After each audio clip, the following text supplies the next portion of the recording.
InGame live on a Thursday night. How are you? The Gremlins are out tonight, so hopefully this is going to hold. I don't know what's going on. Matt Perrault, Dave Sharapan, we've been with you a lot here this week. We're with you tomorrow night as well here on InGame Live. We got college basketball, women's college basketball. We got NBA on the break. Pretty much 3 games tonight. And then we got the NHL slate as well. How are you, sir? You're wearing the Penguins stuff tonight. Are you on your Pittsburgh Penguins tonight? They got to get right. Need a get right game tonight. The Blackhawks are a lot of teams get right games. Bedard's coming back, though. Don't know what to expect from the Blackhawks. Just got off of game time decisions. K-Dub said, tell everybody Bedard to get a point. Yes. Small price, small minus. Not a bad play. I'm more concerned right now with this total and the Avalanche and Lightning game. We were on a really slow pace, and then boom, boom, boom, and it's 2-1 after one. It was 0-0 for the first, 15 first period. So we're good. A lot of eyes on a lot of things. I'm just glad you're here because a minute ago you weren't. It's nice to see you. You too. Hopefully it stays this way. I don't know what's going on today. It happened on BVB as well. When you guys watch the replay later on tonight here on SportsGrid, you'll hear me or see me disappear for 8-9 minutes. Just poof, and I was gone. So I came back and, I don't know. Hopefully everything works out well. The internet's a funny thing these days. You never know how it's going to work, but we're working now, so let's hope that it all holds. So there's a couple things at play here. Caitlin Clark is going to break the record tonight. It looks like she needs 8 points, I believe it is. If you were to take a shot here, is she going over, can she get 8, 9, 10 points and then she slows down? Or does she go for an emphatic statement and puts up 40 on the same night she breaks the all-time record tonight against Michigan? Oh, I would say under, right? She gets the record, she gets over, and if they're what's the line on the game? If the line on the game, if they're favored, I don't know what it is, but I'm an under guy. No, they're favored. Yeah, but I would look to play the under 35.5. That's a big game. I don't know what she's averaging. I don't know. Yeah, so that's about the average, but it's one of those things where you get the record. I was favored by 20 and a half. Yeah, I'm good under. I'd rather have under than over. You? Yeah, I think so. She's at home against Michigan, so the one I don't know. Don't lie. You want the over. You want the over. That sounded like you want the over. And I don't want the over. I just think she might get the over because I just think, I don't know, tickets for this game tonight on the secondary market were outrageous. Everyone in Eastern Iowa wanted to be at this game tonight. Right. So, and they're I saw a tweet from Todd Brommelkamp, who works in radio out in in Cedar Rapids. I guess they're expecting all types of Iowa celebrities to come in, the Ashton Kutchers of the world are all coming back. All of the Iowa. Yeah. Really? All the guys who graduate from Iowa, all the top people have ties to Iowa are all going to be there tonight for the record. So maybe she does put up a 40 spot for that reason, because just sort of to cement her case as the greatest scorer in the history of the women's game, she puts up a 40 spot. I don't know. I think I might put over. It's an Iowa dignitaries night type thing. This is that they're all coming back. This is a big deal, huh? Yeah. Well, look, you don't think of, when you say who is the most prolific scorer in the history of women's college basketball, your brain doesn't jump to an Iowa Hawkeye. It just doesn't really how it works. So Caitlin Clark is incredible. Incredible. And it was funny. We were Super Bowl. We were meeting some people down at the Cosmo, and we had this guy, Ryan, from, what's the name of that town he's from again? Bettendorf, Iowa. Bettendorf, Iowa. And he was talking about, everybody's talking about Caitlin Clark. Everybody was, he started talking to us, said he watches the show, likes the show, all this other stuff. And he said, you guys got to talk more Caitlin Clark. Well, we're doing it right now tonight. This made the rundown. At the top. Now, will this translate into success in March?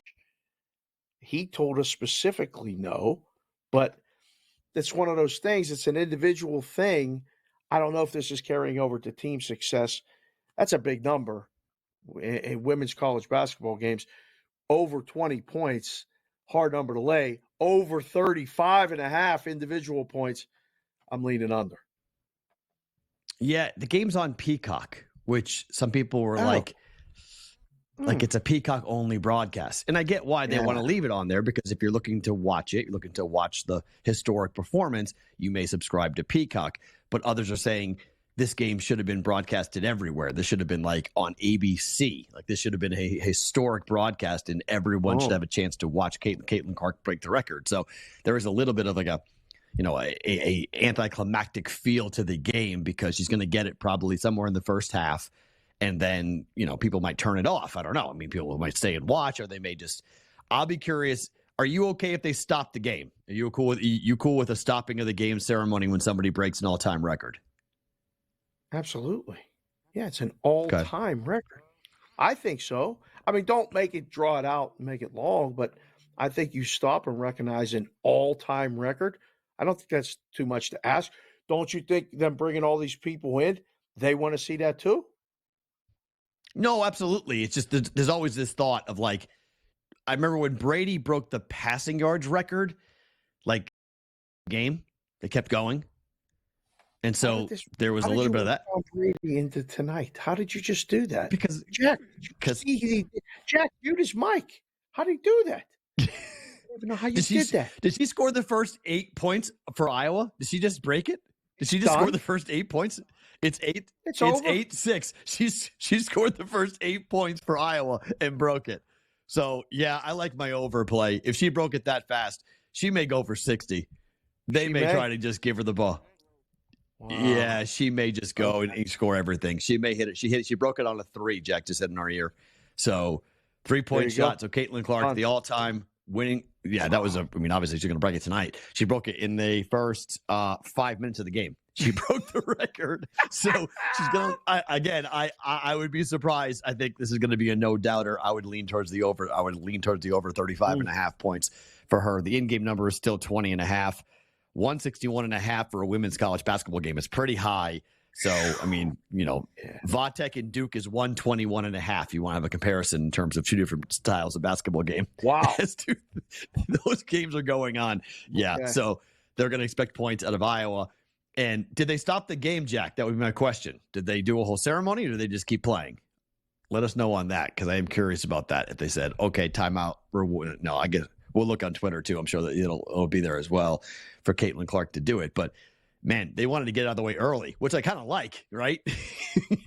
Get the break the record, be done with it, and move on and keep rolling with the game. So yeah, Caitlin Clark with 8 points already for Iowa becomes the all-time winningest score in the history of women's college basketball. Pretty impressive. And doing it on a 3, I like that as well, to not go knock down a 3. Hopefully a 3 from the logo. Not really. Mention. I just saw it. It was so far away. That's her style. She's the Steph Curry of women's college basketball.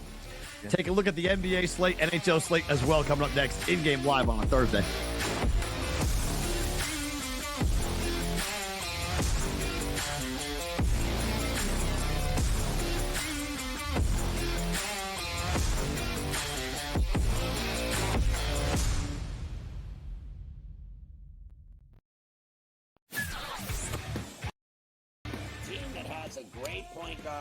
A great big that can block shots, a team that can play defense, and seniors that can put the ball in the hole. That's who you bet on. You don't bet on freshmen. You don't bet on teams that don't play defense. There you go. I mean, you got to run the guy over to call a foul in a tie game in that kind of a spot. That was a bad job by those refs. Perrault Coast to Coast, only on SportsGrid. Another reason why they wanted the deadline is the number is 7. Those are the tradable first-round picks the New York Knicks have. And that could be something to look out for in the future. Does New York back it up and throw a ton of picks to a team like Dallas, maybe in the future, to get Luka Doncic? Betting above the rim, only on SportsGrid. I'm sort of starting to figure out where these Canadian guys play well, bro. Not Hawaii, not California. Give me a Canadian in Ohio, Cam. Give me a Canadian in Michigan. Give me a Canadian at the Waste Management. Good old Charlie Hoffman, the representative of Waste Management, played the best tournament of his life in 8 years and lost in a playoff to the Canadian. It turned out to be like A wicked tournament. Shout out to Nick Taylor, gave BC's finest. Sports Rage Late Night. Only on SportsGrid. Blocked well and tries to cut through the middle. Oh! Your gut says Miami is going to win, and you should take the over. Your gut also said your NFT selfies would only go. They didn't. But your head is on SportsGrid and knows the QB is in concussion protocol. The backup has a 45 QBR against the zone coverage. The New York D has the most sacks in the league. So yeah, trust your head. It's smarter to be on SportsGrid.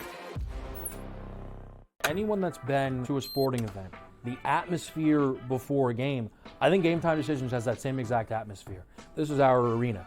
This is what we do. There is going to be an energy to Game Time Decisions that you will feel night in and night out. The excitement you get when you lock your bets in, when you're figuring out what you want to do, we can zone in on the biggest games each night. I want this to be the place that people come to before the games start so they feel as ready as possible to lock in their cards. We are going to hit every single one of those markets that you need to know about. We're going to go through every single thing, and I've got a great team behind me that's going to help me get the job done. There is not going to be a better place, I promise you, than Game Time Decisions to get that new information, react to it, and be able to then bet accordingly. We will have everything at our disposal, and we will use that to our advantage.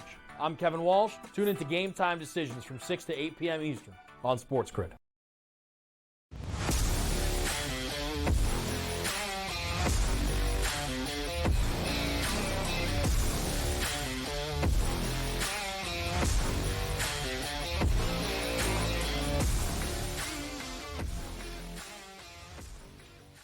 In-game live prime time. How are you guys on a Thursday night? Dave Sharapan and Matt Perrault. We're going through all the games happening. Caitlin Clark, congratulations, Hawkeyes. She does it quickly, breaks the record. She is now the all-time most prolific scorer in the history of women's basketball. We'll see what happens with that game against Michigan here tonight. The line is quite high, 20+.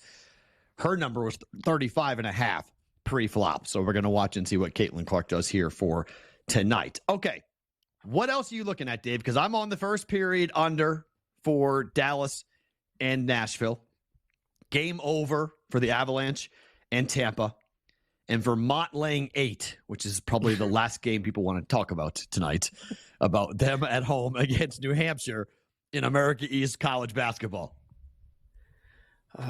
Temple, Florida Atlantic. We'll throw that one out there in honor of Kofsky being a Temple grad, and Florida Atlantic being ranked in the top 25. They lead 45-34. I think, they're getting ready to start the second half. I have it on, so we'll kind of keep an eye on it for an in-game stuff. Coming up, college basketball-wise, Minnesota and Purdue is coming up here in the next 15 minutes. It tips off. I don't know. We've talked about it multiple times with Purdue. Look at that number. 16.5, 146.5. Minnesota, one of the worst teams in the Big Ten. Looks like a total mismatch to me, but Purdue's actually, I don't want to say the road to the Final Four has started. The road to the Big Ten championship is obviously right now, but keep an eye on that game too. You got any thoughts, leans, anything on that one? Not really, besides the fact that I would probably look at Purdue's team total in that game, and maybe that would be the way that I would play it. Pace-wise, Purdue should be able to get to the bucket pretty easily and score. It's just, the Big Ten is sort of an interesting, because look, Ohio State just fired their coach. They fired Chris Holtmann yesterday. There's a lot of thought about Michigan and what's going on with Juwan Howard. There's people who are now talking about him, saying maybe it's not the right hire. Maybe it's time to move off of him. And it's sort of like Purdue, and that's it. Illinois obviously will have something to say about the Big Ten tournament, but the conference has been a letdown. It's really interesting because for the longest time it was Big 12, Big 10, and then the SEC would come in. The SEC has taken a really big step forward up, and so it's we're looking at 9 Big 12 teams and 9 SEC get into the NCAA tournament. And the Big Ten number is very fluctuating. Look, Northwestern's playing tonight on the road against Rutgers. They played pretty well in the first half. We'll see how they close that game out. They're up by 5, 51-46. Rutgers was a 4.5-point favorite in that game. But like these numbers, these teams like Minnesota, I just haven't bet a lot of Big Ten basketball just because it's really a topsy-turvy, inconsistent type of league. Teams at home that they've had no business beating so far. Illinois has lost to teams at home they have no business losing to at home. So I haven't, my eye hasn't gone directly to Big Ten basketball all that much. And I haven't watched much of Minnesota, to be quite honest, because they've been so just nondescript and not worth it. They, at one point in time, were the number one team in college basketball to the number. They opened up 11-1 ATS. And then things caught up to them pretty quick. Play. Yeah. Right before conference play, which again, that happens. That's one of the things unique about college basketball is that teams have a start that may either be misleading or underwhelming. They play a tough schedule or lose a couple games that, somebody was injured, somebody was sick, somebody didn't go on a trip and they lose. And, you kind of get turned the other way on that team. I got them here 5-5 in their last 10. They average 70.4 points per game. Now, Purdue's 9-1 in their last 10, and they average 85 points a game. So if Purdue's going to dictate style, this game is going to be Purdue and over. If Purdue misses shots, Minnesota can hang around, keep the first half within reason. The game could go under. Minnesota could cover. I don't think they're a threat to win the game. Minnesota has covered in 6 consecutive games. So the Gophers were 7.5-point dogs against Iowa, lost by 5. They were catching 3 against Michigan State. They lost by 3. Northwestern, they were catching 1.5, won by 9. They were catching 2.5 points at Penn State. They won by 9. They were catching 2.5 at home against Wisconsin, lost by 2. And then Michigan State, they were 12-point dogs, and they lost by 10. So I think they might have a shot to keep it close. But Purdue's coming off of a 20-point win over Indiana. They laid 17, and they covered. So, that's not really what you want to be betting. I don't think I want to take 16.5. Maybe you get an in-game number of like 20, 22. If Purdue gets off to a fast start, the number may jump up on you, and you may be able to jump in with a better number, or vice versa. Maybe after the first 10 minutes or so, it's like a 5 or 6 point game, and you might get 10, you might get 9. I wouldn't take it pre-flop. I'd take it in-game. If you're going to play that game, I'd wait for the game to start. Right. I got to ask you, because I'm watching the Florida Atlantic Temple game. How do you feel about all the stuff on the floor? Like the Oregon floor. Florida Atlantic's playing a game tonight. There's palm trees all over the floor, in the floor. Yep. Do you like that, or do you rather just a traditional court? I'm fine with it because the players don't see it. Like when you're on the court, it doesn't bother you. You don't see anything on the court. So like hitter thing. It's a TV thing. It's not a player thing. So I don't do whatever you want on the court. It doesn't impact the game. So, I mean, it's in terms of what Oregon has done, there's a reason why I believe the athletic director's son, something to do with the floor, that floor's at Oregon's got an impact for some reason. There's some reason why they actually have it be so crazy, but I'm okay with it. Why, you don't like it? No, I'm trying to watch the game and I'm distracted. My eyes keep going to the stuff on the floor, and like the Oregon floor, I can't even see the lines. Like I think that might be the distraction. Who did we watch the other night? Texas Tech? Hold on. I can't remember. I'll tell you a story, okay? Antoine Young, the point guard for the Creighton Blue Jays. When the Jays played Dana Altman at the first time when he was back at Oregon, they played in the college CBT, college basketball tournament, I believe it was. It was in the first year where they played the best 2 out of 3, where if you were the home, you had to win 2 games versus 3. Yep. In the third and deciding game, I believe it was, Antoine Young didn't know where the half-court line was because there was so much chaos going on. He dribbled. End of the game, Jays were down 1. They had possession. I think it was like 30 seconds left. Dribble, back, dribbling out the clock. He crossed over the midcourt line. Didn't know. Didn't see it.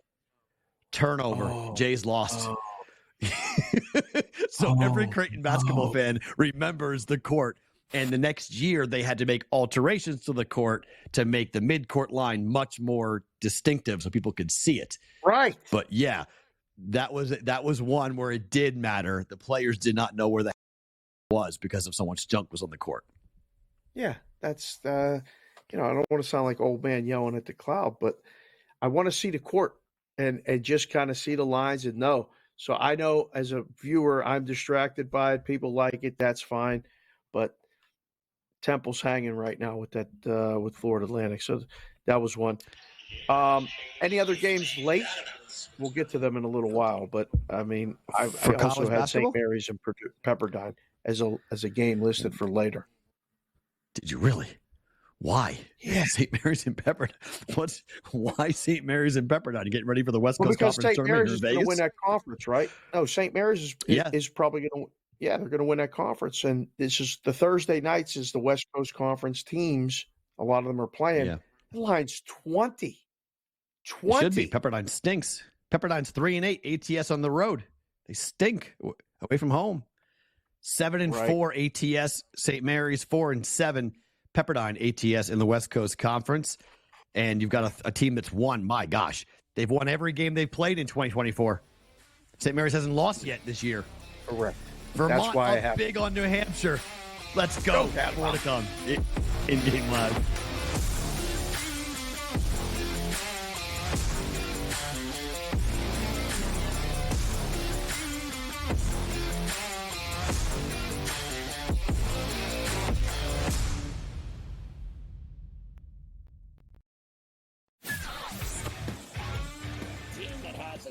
Point guard, a great big that can block shots, a team that can play defense, and seniors that can put the ball in the hole. That's who you bet on.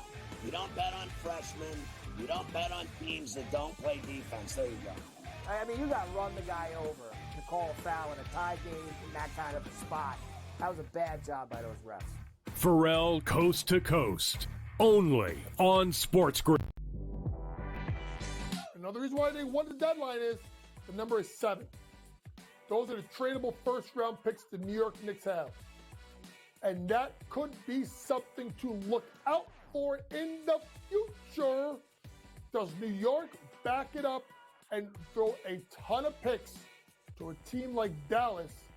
Maybe in the future, they get Luka Doncic. Betting above the rim, only on SportsGrid. I'm sort of starting to figure out where these Canadian guys play well, bro. Not Hawaii, not California.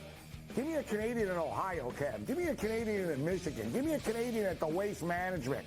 Good old Charlie Hoffman, the representative of Waste Management, played the best tournament of his life in 8 years and lost in a playoff to the Canadian. It turned out to be like a wicked tournament. Shout out to Nick Taylor, gave BC's finest. Sports Rage Late Night, only on SportsGrid. Your gut says Miami is going to win, and you should take the over. Your gut also said your NFT selfies would only go up in value. They didn't. But your head is on SportsGrid and knows the QB is in concussion protocol. The backup has a 45 QBR against the zone coverage. The New York D has the most sacks in the league. So yeah, trust your head. It's smarter to be on SportsGrid. Anyone that's been to a sporting event, the atmosphere before a game, I think Game Time Decisions has that same exact atmosphere. This is our arena.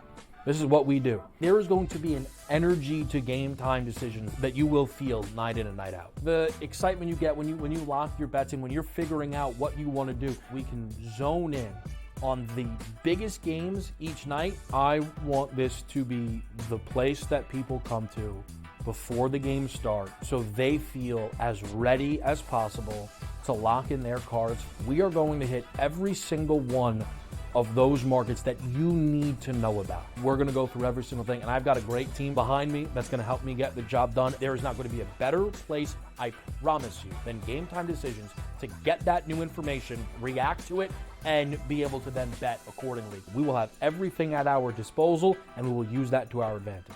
I'm Kevin Walsh. Tune into Game Time Decisions from 6 to 8 p.m. Eastern on SportsGrid.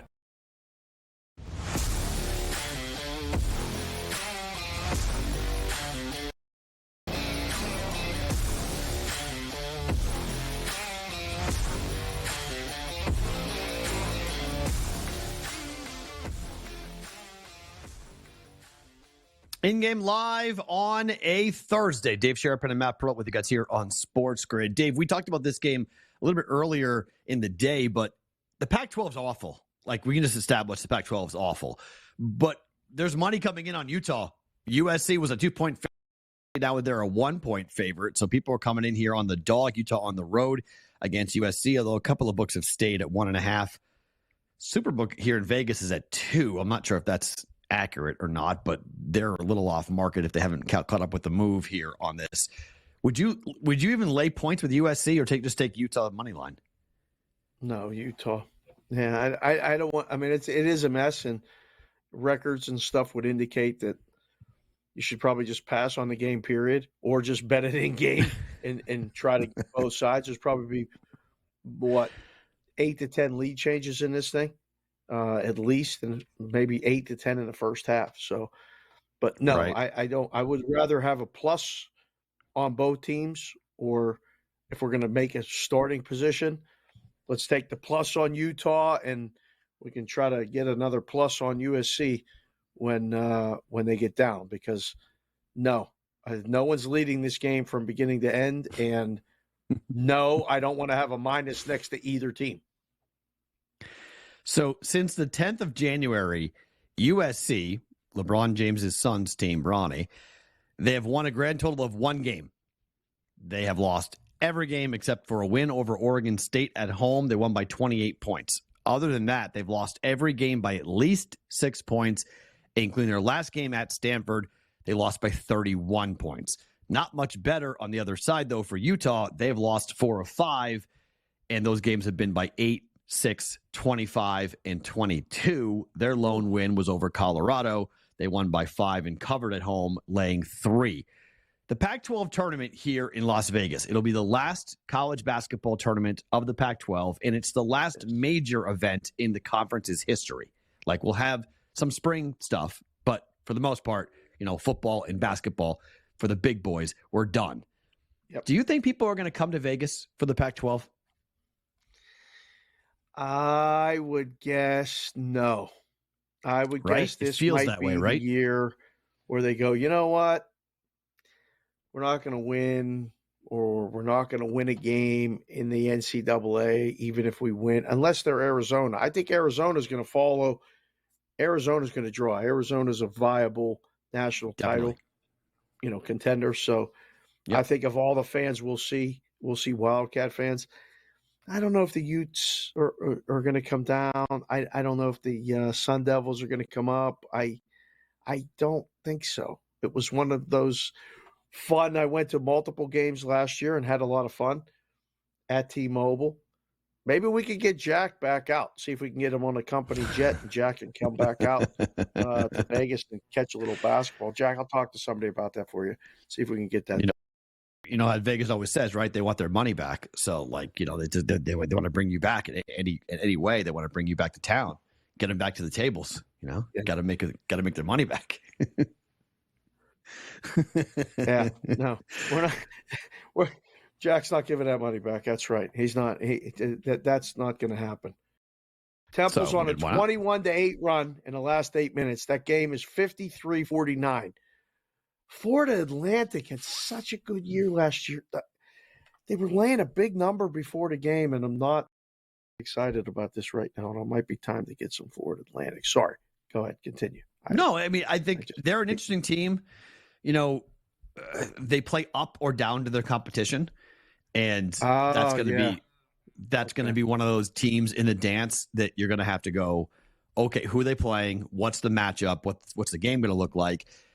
Because they can hang with anybody or they can lose to anybody. So they're a tough team to lean on, tough team to buy for the tournament and buy any future tickets on for the future, for the NCAA tournament. So, no, I think you're right about Arizona, though. Now that I think about it, because of Arizona's potential 1 seed and potentially they will be a monster favorite to win the Pac-12 tournament, T-Mobile's got 20,000. You could see a good 15,000 Arizona fans make their way up. It's not that hard to come up here and kind of it's coronation. You know how Gonzaga fans used to come here all the time because it was a coronation. Yes. It wasn't really like a tournament. Yes. It was like we know our team's playing in the finals and just buy the book to be there all the way to the end.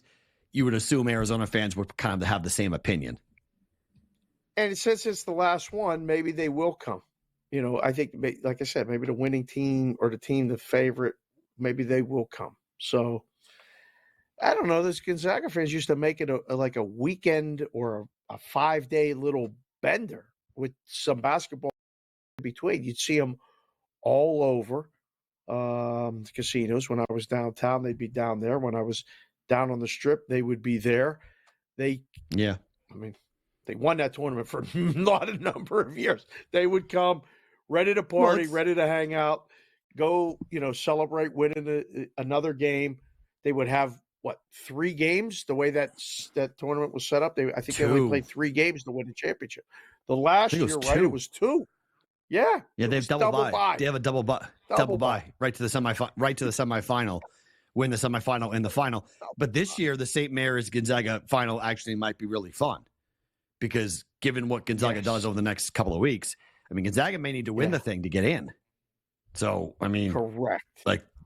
So that might be actually a game worth going to because you're going to see a lot of Gonzaga fans there to cheer their team on, trying to get them into the tournament. So, that's going to be fun to watch. The Kraken just went up 2-1 on the Bruins. Looks like that is late third in that game for that? Or was that early? Or was that early third? Second. Kraken. Okay, Boston. late second. Late second there. 2-1 Kraken with the lead over the Bruins. Yeah. Yes. What do you make of the Kraken this year? They were road warriors last year. Do they find their old form at any time this year? It's been kind of a rough year in Seattle. It's so hard to say because they've looked really good in short stretches and been an enigma in long stretches. So when you catch them on that good short, you're like, geez, this team could, make noise in the Western Conference playoffs and really give someone trouble. And then you watch other ones and you're like, if they make it, they're a first-round exit. They're not going to beat anybody in a 7-game series. So I think it depends on which team you see. They've been back east now for a week. I mean, they were in New York, right? And then they shut up in Boston.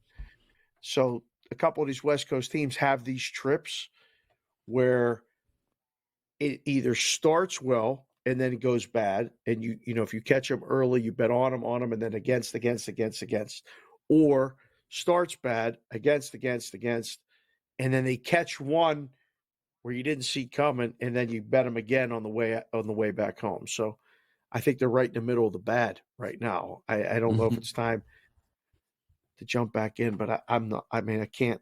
We already talked about it enough on Bostoni versus the book. I'm not going to come on and say you got to bet the Bruins. I can't do it. You're not forcing me to do it. I'm not doing it. I'm not. You should bet the Bruins right now. They're down 2-1 in a second. I would. You won't say it. I'll say it. Bet the Bruins right now. To take them right now. Okay. Down 2-1. You may get some decent value. Yeah, it's a decent play. I'll take Boston right now. I plus 190 to go ahead and do that. Vermont's up 14 now on New Hampshire, 54-40 under 8 to play in that one. So I laid 8 in that game in the American East. Vermont's a team that's going to be fun to watch.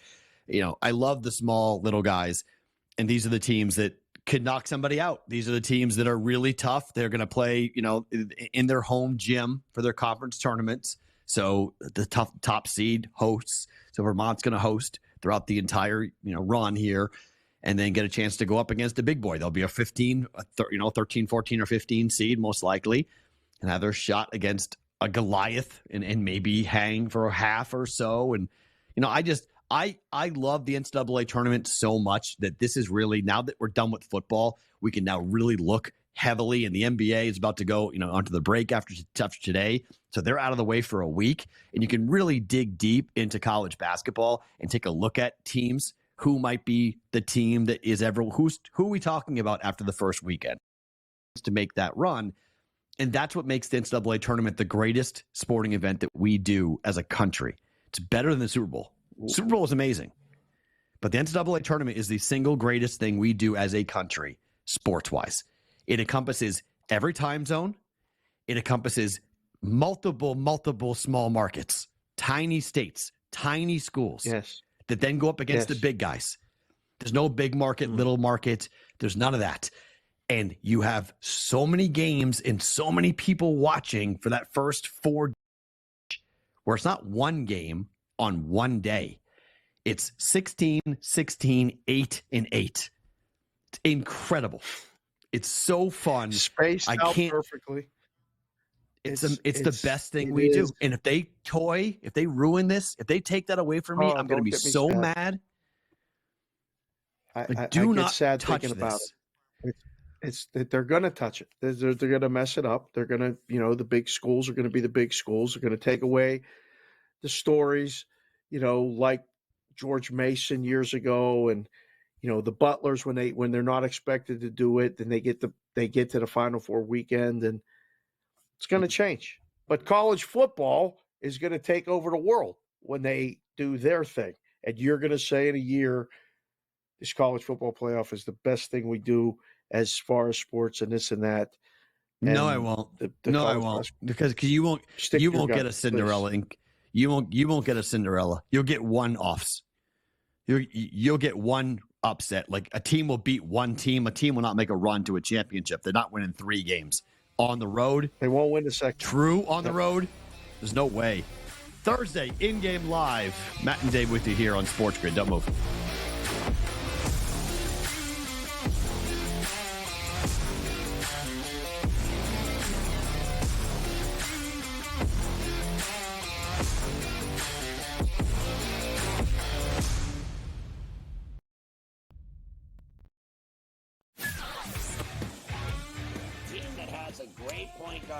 A great big that can block shots, a team that can play defense, and seniors that can put the ball in the hole. That's who you bet on. You don't bet on freshmen. You don't bet on teams that don't play defense. There you go. I mean, you got to run the guy over to call a foul in a tie game in that kind of a spot. That was a bad job by those refs. Perrault Coast to Coast, only on SportsGrid. Another reason why they wanted the deadline is the number is 7. Those are the tradable first-round picks the New York Knicks have. And that could be something to look out for in the future. Does New York back it up and throw a ton of picks to a team like Dallas, maybe in the future, to get Luka Doncic? Betting above the rim, only on SportsGrid. I'm sort of starting to figure out where the Canadian guys play well, bro. Not Hawaii, not California. Give me a Canadian in Ohio, Kev. Give me a Canadian in Michigan. Give me a Canadian at the Waste Management. Good old Charlie Hoffman, the representative of Waste Management, played the best tournament of his life in the 8 years and lost in a playoff to the Canadian. Be like a wicked tournament. Shout out to Nick Taylor, gave BC's finest. Sports Rage Late Night, only on SportsGrid. Your gut says Miami is going to win, and you should take the over. Your gut also said your NFT selfies would only go up in value. They didn't. But your head is on SportsGrid and knows the QB is in concussion protocol. The backup has a 45 QBR against the zone coverage. The New York D has the most sacks in the league. So yeah, trust your head. It's smarter to be on SportsGrid. Anyone that's been to a sporting event, the atmosphere before a game, I think Game Time Decisions has that same exact atmosphere. This is our arena. This is what we do. There is going to be an energy to Game Time Decisions that you will feel night in and night out. The excitement you get when you lock your bets in, when you're figuring out what you want to do, we can zone in on the biggest games each night. I want this to be the place that people come to before the games start so they feel as ready as possible to lock in their cards. We are going to hit every single one of those markets that you need to know about. We're going to go through every single thing, and I've got a great team behind me that's going to help me get the job done. There is not going to be a better place, I promise you, than Game Time Decisions to get that new information, react to it, and be able to then bet accordingly. We will have everything at our disposal, and we will use that to our advantage. I'm Kevin Walsh. Tune into Game Time Decisions from 6 to 8 p.m. Eastern on SportsGrid.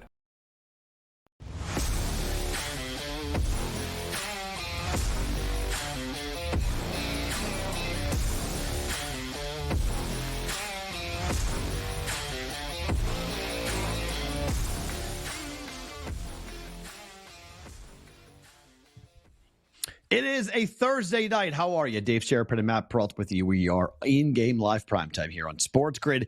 Only one NBA game so far that's tipped off. It's early with Memphis and Milwaukee. That's a 12.5-point number for Milwaukee, but a 9-8 lead for Memphis. The Warriors and the Utah Jazz.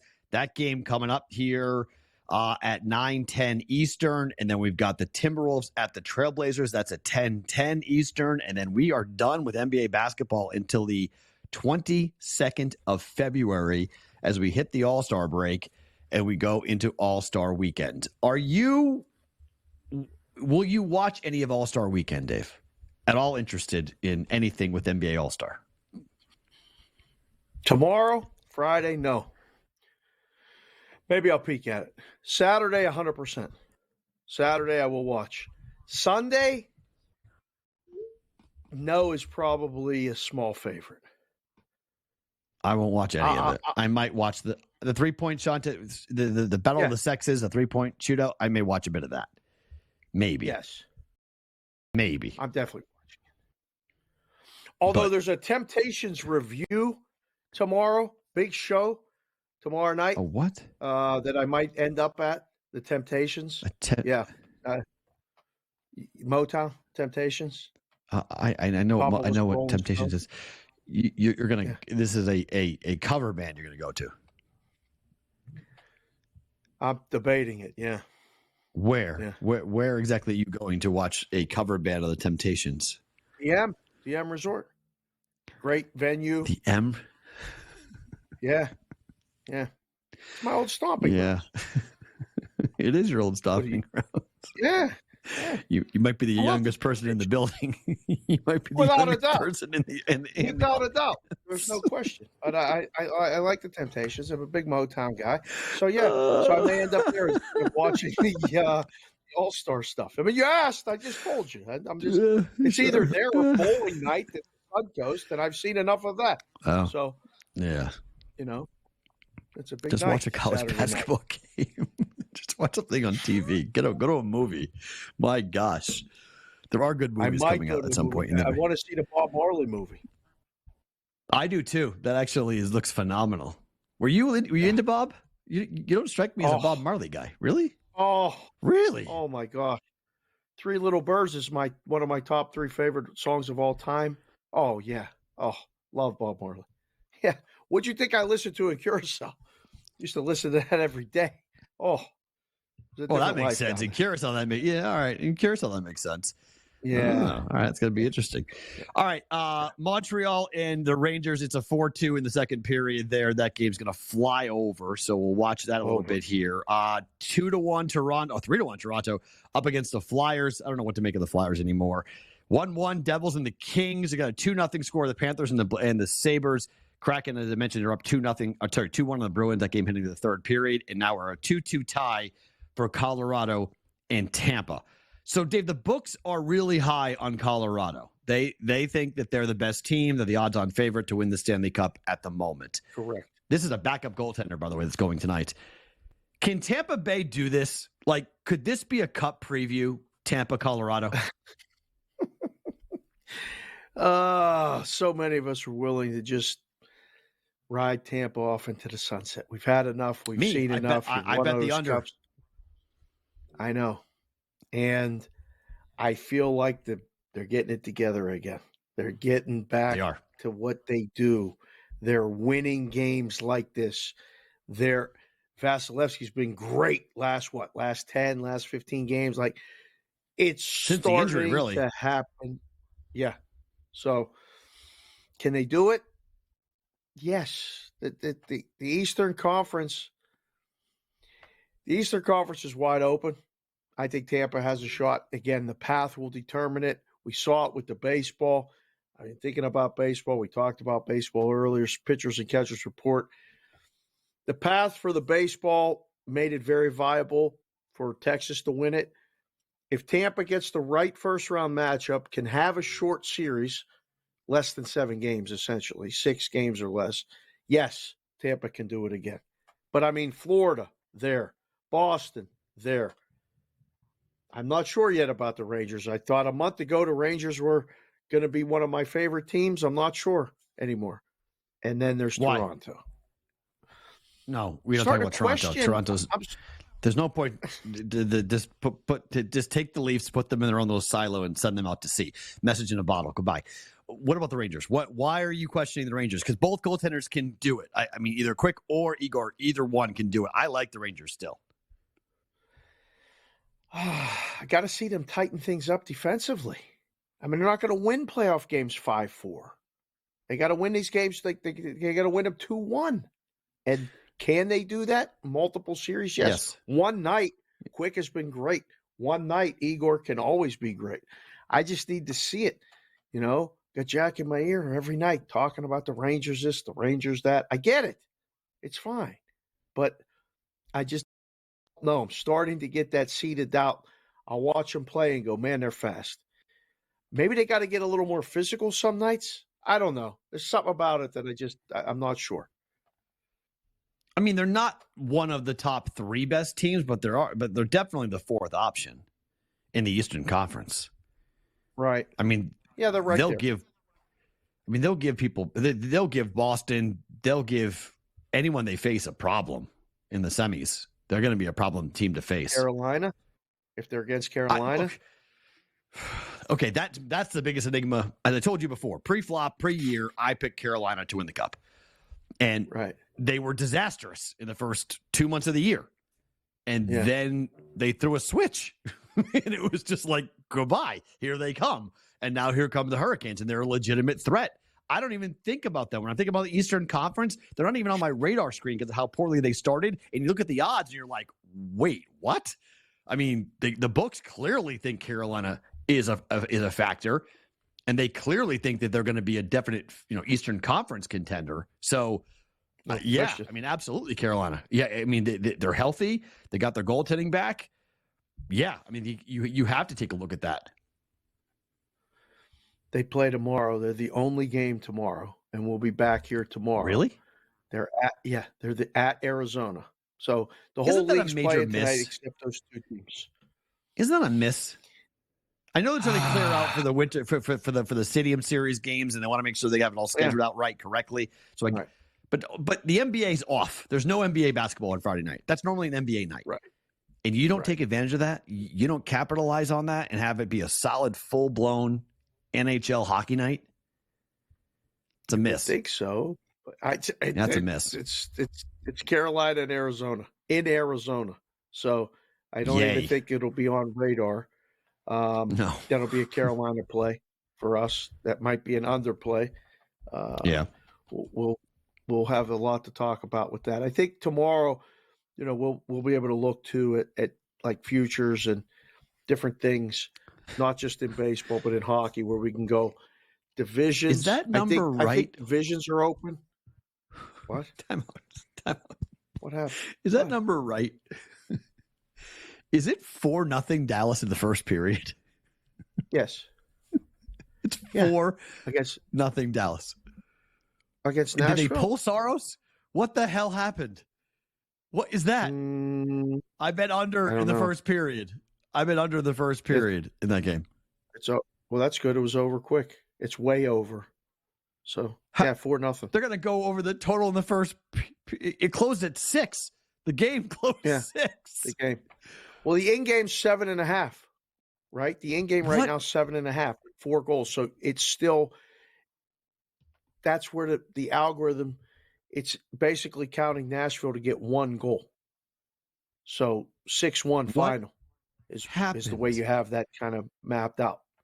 So it's 8.5 now.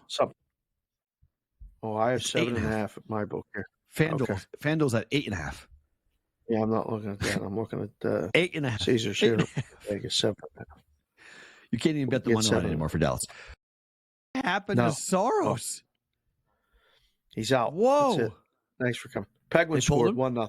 Penguins are up 1-0. The Panthers are up 2-0 in Buffalo after 2. The Panthers, another team in the Eastern Conference. You have to keep them in the equation. They just don't go away. Wow. Whatever you guys did on the back end here, it looks great. Matt got super clear. I got super clear. There's no lag. It looks great.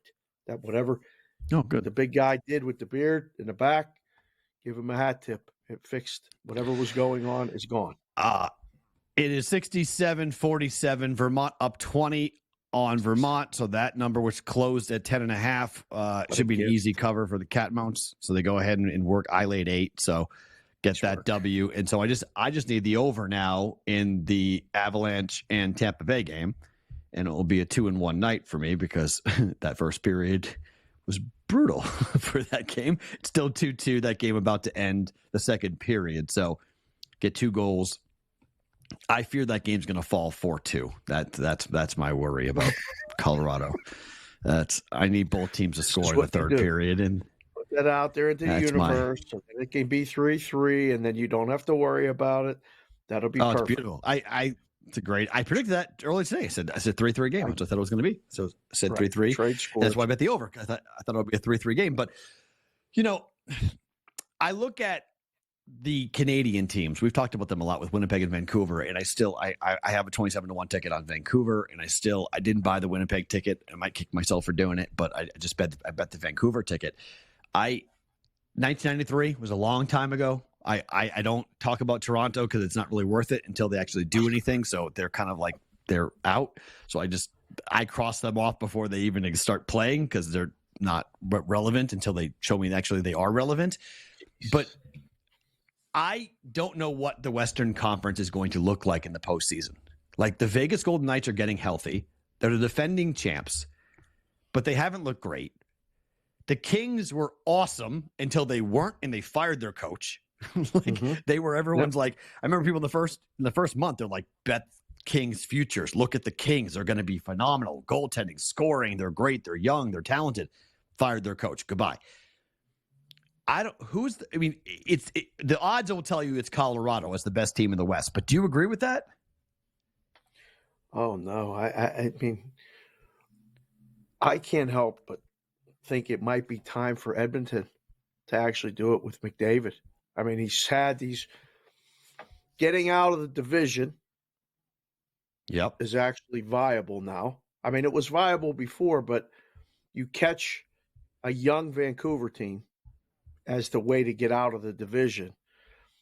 Mm-hmm. Look out. They can get to the Western Conference Finals and have a matchup with a team that, listen, it's going to be a gauntlet. Getting out of the Western Conference, getting to the Western Conference Finals is going to be hard. There's going to be no easy series. They're going to be physical. They're going to be long. I don't think when you look at the way it's shaping up, there's no sweeps. So, yeah, I think Edmonton's there. I think Vancouver, you got a really good price on that ticket at 27-1. You're sitting good. I don't think that's going to get much lower. So, it's only going to go down. Winnipeg with the hot goalie with Winnipeg, they can do it. Colorado's the best team overall. There's 4 teams right there we just named, and we didn't name the defending Stanley Cup champion Knights. Take a look at Edmonton. They're 2-1 up, leading in their game tonight. We'll take a peek at some live scores next. In-game live here on SportsGrid.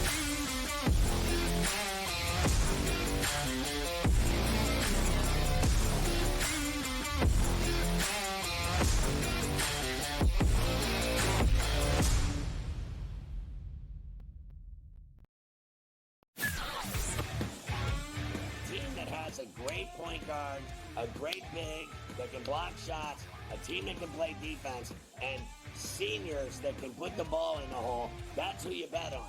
You don't bet on freshmen. You don't bet on teams that don't play defense. There you go. I mean, you got to run the guy over to call a foul in a tie game in that kind of a spot. That was a bad job by those refs. Perrault Coast to Coast, only on SportsGrid. Another reason why they wanted the deadline is the number is 7. Those are the tradable first-round picks the New York Knicks have. And that could be something to look out for in the future. Does New York get up and throw a ton of picks to a team like Dallas? Maybe in the future, they get Luka Doncic. Betting above the rim, only on SportsGrid. I'm sort of starting to figure out where these Canadian guys play well, bro. Not Hawaii, not California. Give me a Canadian in Ohio, Cam. Give me a Canadian in Michigan. Give me a Canadian at the Waste Management. Good old Charlie Hoffman, the representative of Waste Management, played the best tournament of his life in 8 years and lost in a playoff to the Canadian. It turned out to be like a wicked tournament. Shout out to Nick Taylor, Gabe, BC's finest. Sports Rage Late Night, only on SportsGrid. Blocked well and tries to cut through the middle. Oh! Your gut says Miami is going to win, and you should take the over. Your gut also said your NFT selfies would only go up in value. They didn't. But your head is on SportsGrid and knows the QB is in concussion protocol. The backup has a 45 QBR against the zone coverage. The New York D has the most sacks in the league. So yeah, trust your head. It's smarter to be on. Anyone that's been to a sporting event, the atmosphere before a game, I think Game Time Decisions has that same exact atmosphere. This is our arena. This is what we do. There is going to be an energy to Game Time Decisions that you will feel night in and night out. The excitement you get when you lock your bets in, when you're figuring out what you want to do, we can zone in on the biggest games each night. I want this to be the place that people come to before the games start so they feel as ready as possible to lock in their. We are going to hit every single one of those markets that you need to know about. We're going to go through every single thing, and I've got a great team behind me that's going to help me get the job done. There is not going to be a better place, I promise you, than Game Time Decisions to get that new information, react to it, and be able to then bet accordingly. We will have everything at our disposal, and we will use that to our advantage. I'm Kevin Walsh. Tune into Game Time Decisions from 6 to 8 p.m. Eastern on SportsGrid.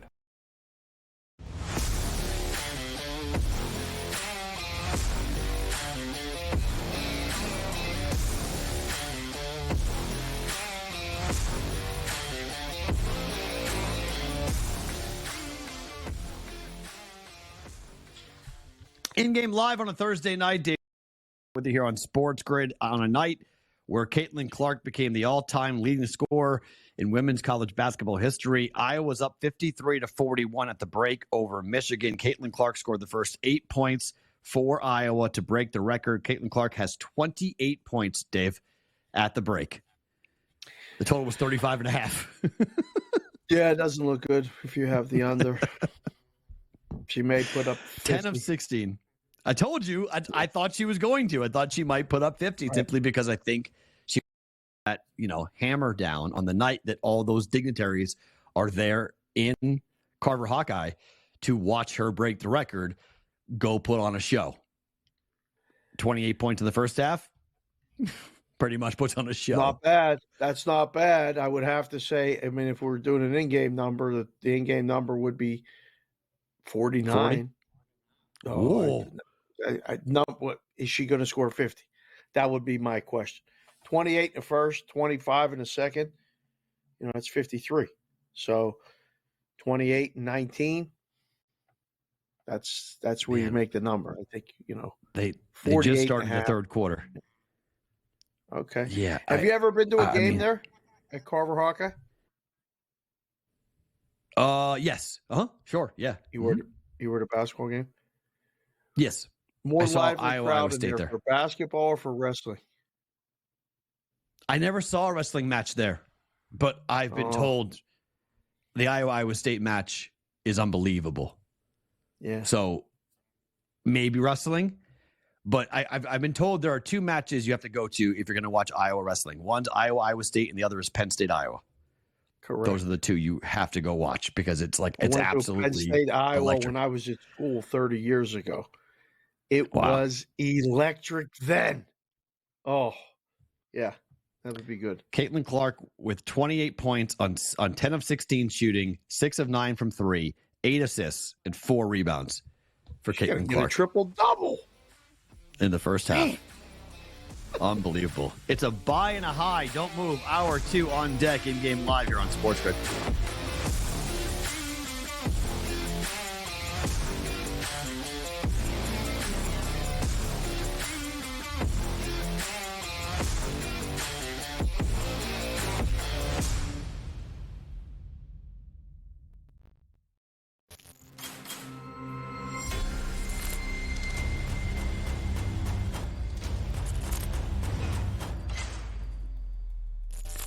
It's smarter to be on SportsGrid.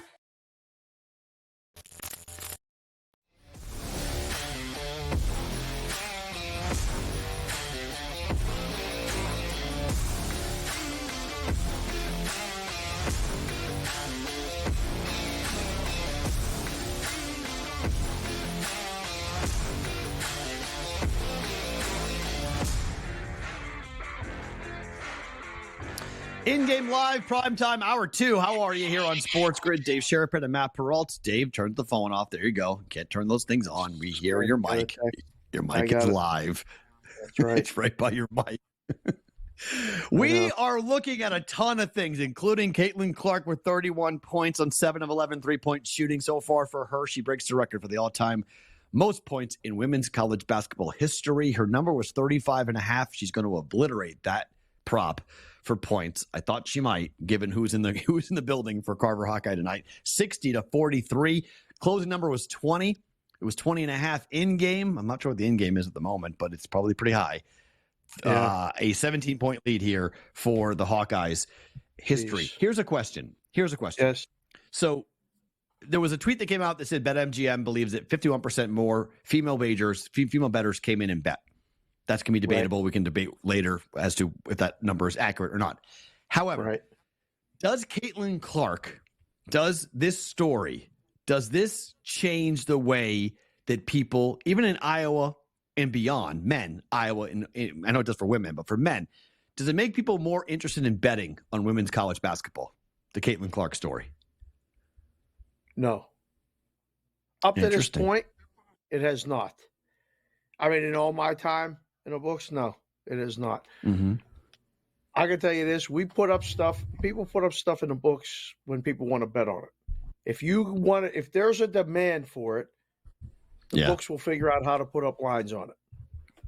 We never put up the women's basketball in all of my time here until the end of my stay. 2020 was the last year that I worked in the book, and we put up Sweet 16 on in the women's tournament the last 5 years, because people started coming in when it was on going, do you guys have odds? Do you have odds? And we always said no. And then finally, between me and a couple other people, were like, we got to put up numbers. We have to do it. Mm-hmm. And we started to do it. A couple other books started to do it, and there was interest. It's just so funny. You only get one-way action. Tonight, right. Do you think anybody bet under Caitlin Clark's point total? No. No. Except me, because I'm the book guy, and I'm like thinking, this will be the night it doesn't happen. No. Wrong. Do you think anybody's taking the points against Iowa tonight? No. So you get all one way. Now, what's happened in the women's college basketball game, in a tournament, is the end games are very competitive. There used to be, two good teams? Like every year it was one of the two. Now the other teams have gotten better. Right. That's it. It was trying to make the number for UConn back in the day was like, seriously, what are we going to make it? 38.5? Like it was just, they were just run. Gino loved to run. Yeah. Because Gino loved to do it. Ariema loved to kill whoever he could. Every time. And now through NIL and other places, it's interesting. Because what's interesting about the Angel Reese and Caitlin Clark, call it controversy, call it whatever you want, is that a lot of eyeballs went on the championship game last year. And LSU wins, Iowa loses, and now Iowa's going to come back. We could see LSU LSU and Iowa meet again in the tournaments and maybe even in the championship game. I actually do think there's going to be more betting on the women's college basketball tournament this year. It may be in different states. It may be what state you live in. Right. Maybe not much in Nevada. But I mean, in Iowa, just people we've talked to, we got friends in the state, and they say, they talk women's college basketball as much as they talk about the men. There's more interest in what Caitlin Clark is doing than anything that Fran McCaffrey's team's doing. Correct. I mean, people in Iowa are just like, whatever. Like, I don't care about the men. Give me talk about the women. And that will translate to some wagers. There's no question about it. Every book that's taking action in Iowa is going to be rooting for whoever Iowa plays. There's not one night where you go in the tournament. Right. There's not one night where you go, well, good, tonight we need Iowa. No, there's not going to be a single night where that happens. That happened here with the Golden Knights the first year. Yeah. Every game we were doing really good numbers. It was all one-sided. It was people were betting the Knights because, one, we had the numbers wrong. I mean, they were 500-1 to win the Stanley Cup at the beginning of the season, and they got to the NHL final. I mean, they got to the Stanley Cup Finals. So it's one of those things where, yes, the interest is there. Yes, you put up numbers, but like in the book, you're like, yeah, this will be the night. We'll get him tonight. No, no. And, she rolls like this, takes him, win the Big Ten, whatever it is, go to the Final Four. Oh, I don't know. I mean, I think about it like that and go, different states will have different exposures and risks. And Iowa will be heavily in the red on everything to do with Caitlin Clark and the Hawkeyes. Well, you saw what Kansas City did, like with Kansas, with their state handle. I saw a number. I think they lost $12 million, the state of Kansas, on the Super Bowl. Yeah. Well, I don't know what to do. And that's do all Missouri. Well, it's all Missouri people. I mean, that's the thing. It's because it's geo-targeted, so all you got to be is cross over the state line. Basically, it's inside the city, essentially, is when you cross over state lines. So it's it's split down the middle. So the river, once you get onto the Kansas. Yeah, of course. Yeah. Think they're not? No. Yeah. What do you think? Bet against the Chiefs? I mean, like, we haven't really seen in Massachusetts. We haven't seen anything like that. The Patriots have not been in a Super Bowl since then. But every state like that, you're going to see people who are big time bettors bet their team heavily. I think that's the fan betting. A lot of the big time bettors and bettors that have been betting a long time. I mean, because like people in Boston and Massachusetts, they've been betting with certain people for a long, long time. Sure. Long. They're looking to bet against the Celtics as much as on them. Like, there's a lot of people that will do that. So it's different when it's the Midwest and it's the Chiefs and it's the whole Missouri's state. not legal. Remember, Missouri's not legal. Only Kansas is.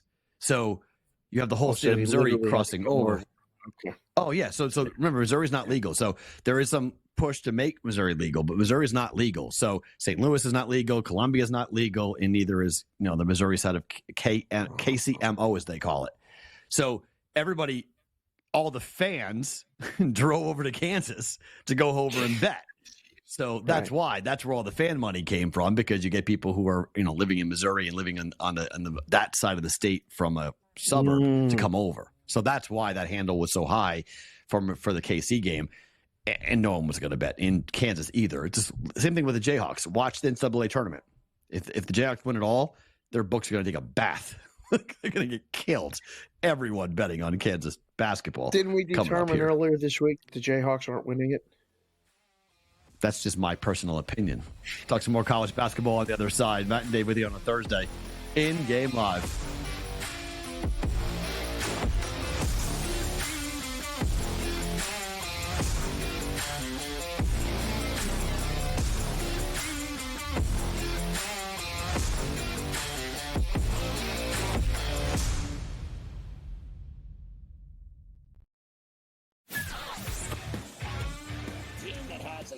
Point guard, a great big that can block shots, a team that can play defense, and seniors that can put the ball in the hole. That's who you bet on. You don't bet on freshmen. You don't bet on teams that don't play defense. There you go. I mean, you got to run the guy over to call a foul in a tie game in that kind of a spot. That was a bad job by those refs. Perrault Coast to Coast, only on SportsGrid. Another reason why they wanted the deadline is the number is 7. Those are the tradable first-round picks the New York Knicks have. And that could be something to look out for in the future. Does New York back it up and throw a ton of picks to a team like Dallas? Maybe in the future, they get Luka Doncic. Betting above the rim, only on SportsGrid. I'm sort of starting to figure out where these Canadian guys play well, bro. Not Hawaii, not California. Give me a Canadian in Ohio, Cam. Give me a Canadian in Michigan. Give me a Canadian at the Waste Management. Good old Charlie Hoffman, the representative of Waste Management, played the best tournament of his life in 8 years and lost in a playoff to the Canadian. It turned out to be like a wicked tournament. Shout out to Nick Taylor, gave BC's finest. Sports Rage Late Night, only on SportsGrid. Your gut says Miami is going to win, and you should take the over. Your gut also said your NFT selfies would only go up in value. They didn't. But your head is on SportsGrid and knows the QB is in concussion protocol. The backup has a 45 QBR against the zone coverage. The New York D has the most sacks in the league. So yeah, trust your head. It's smarter to be on SportsGrid. Anyone that's been to a sporting event, the atmosphere before a game, I think Game Time Decisions has that same exact atmosphere. This is our arena. This is what we do. There is going to be an energy to Game Time Decisions that you will feel night in and night out. The excitement you get when you lock your bets in, when you're figuring out what you want to do, we can zone in on the biggest games each night. I want this to be the place that people come to before the games start so they feel as ready as possible to lock in their cards. We are going to hit every single one of those markets that you need to know about. We're gonna go through every single thing, and I've got a great team behind me that's gonna help me get the job done. There is not gonna be a better place, I promise you, than Game Time Decisions to get that new information, react to it, and be able to then bet accordingly. We will have everything at our disposal, and we will use that to our advantage. I'm Kevin Walsh. Tune into Game Time Decisions from 6 to 8 p.m. Eastern on SportsGrid.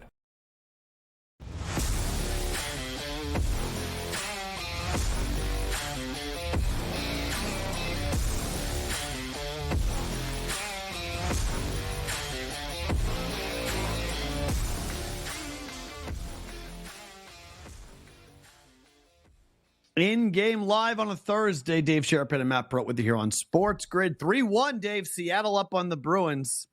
Ruh-roh. Bruins are going to go down at home here to the Kraken. Not what I like to see. Yeah, it happens. It happens. Talked about it earlier. It's the first time that teams are playing of all these matchups tonight. What did you say? 8 of them are first time seeing each other? Yeah, I believe that's right. A lot, like the vast majority of the games tonight. It's 5-0 Dallas, by the way, over Nashville. Oh my gosh. Second period just had not even just a couple minutes in. Destruction. Yeah, this is one of those nights. I think you got to be. There's no really historical data. It's, I think, more a totals night than sides night. Mm-hmm. Be hesitant to lay big chalk unless it's a matchup. I really thought Pittsburgh was a get-right game tonight. The Bedard news was different, but they're up 2-0, almost the end of the first period. So that's good. Colorado and Tampa, we need a goal. We're going to keep an eye on this. Yeah. This will be a fun sweat for you for the rest of the show. Yeah, sure. Because if it ends 4-2, you're going to be angry. I don't want you to be angry. Going to be angry. We need goal. I told you it's going to be a 4-2 final. It's leaning toward me being angry. So we'll wind up seeing how this is all going to play out. But yeah, I unfortunately believe I'm going to wind up being angry about all of this. I'm going to be frustrated about all of this. So 65-52. Caitlin Clark's got 33 of Iowa's 65 points. She is 3 points away from getting to her point total. She has slowed down quite a bit here, though. First half, she scored 28 points. Third quarter, she's only scored 5. So a little bit of a slower third. Wow. But I'll be stunned if she doesn't get the 35.5. But you and a lot of people. Right? But the cover might be, I don't know, 19.5, 20 points. I don't know if they're going to win by that many points. It's given the pace of the way the game's going at the moment. It's slowed down pretty dramatically. Milwaukee's up 38-37. That number's 9.5 for Milwaukee on the road against Memphis. The Warriors and the Utah Jazz, that game has just started. It's a 10-9 advantage for the Golden State Warriors. We were talking about this earlier, Dave, about the Warriors and basically being 50-1 to win the NBA championship.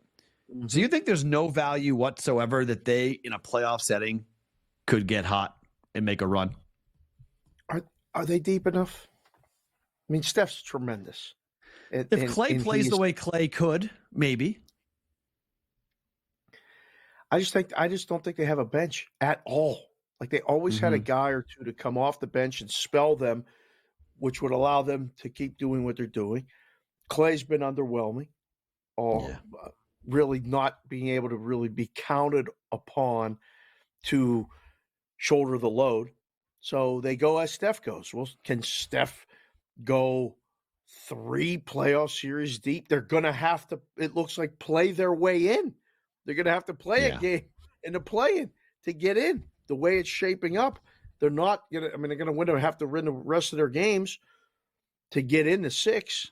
So, you know, when you look at the Western Conference, there's odds right there. Nuggets, Clippers, T-Wolves, Suns, Thunder, Mavericks. The Pelicans are ahead of the Warriors? Yeah. Come on. What is that? But, I mean, the standings, right? The 4 teams that would be in the play-in tournament if we started today would be Mavericks, Kings, Lakers, Warriors. That's kind of stunning, is it not? Kings, Lakers, Warriors. That's must-watch television. No Right? matter what the matchups are. I want to see that. That's Right? going to be, yeah. I mean, you have Luka, LeBron, and Steph all playing in the play-in tournament. In elimination games in the beginning. 1 game elimination and then a 1 game to then have another 1 game elimination. I love it. I don't like it. I love it. Those are great. But gold Colorado ahead by of the way. OKC and Minnesota. Nobody believes in them. Those numbers, aren't moving. I think our read on Phoenix is pretty accurate. 1 game. You like them. I don't. No, 1 game, 1 series, yes. Like they can win. But, they're going to have those lulls where they're going to be down 12 going into the 4th quarter. And they're going to have to make you sweat and come back. They've done that repeatedly against bad teams. And then other nights, when everybody's playing together, they've blown out teams by 20 plus. Nothing like your Celtics, though, blowing teams out by 50. Right. We need more of those. 3rd team in NBA history to win multiple games by 50 in a single NBA season when they won by 50 last night against the Nets. Great way to go to the All-Star game or the All-Star break for Boston with the best record in the league at 43-12, which is way better than the T-Wolves at 38-16. That's who leads the West. Cavaliers at 36-17, which is somewhat surprising. They may be the most surprising team in the entire league as they won 9 of the last 10 games to hit the break. They're one team that did not want the break. Splits right there on that thing you're looking at? Yeah, I do. Look, what's Cleveland's record, home road? Home 19-9, road 17-8. 17-8 is pretty good for the road. That's what I'm starting to look at now. It ties Boston for the most wins. Boston has 1 more loss. Boston is 17-9 on the road. But that's what I mean. So now All-Star break is when it's a fun time to be working in the book. Like tomorrow, you really start to look at stuff and numbers get shaped for the rest of the season this weekend.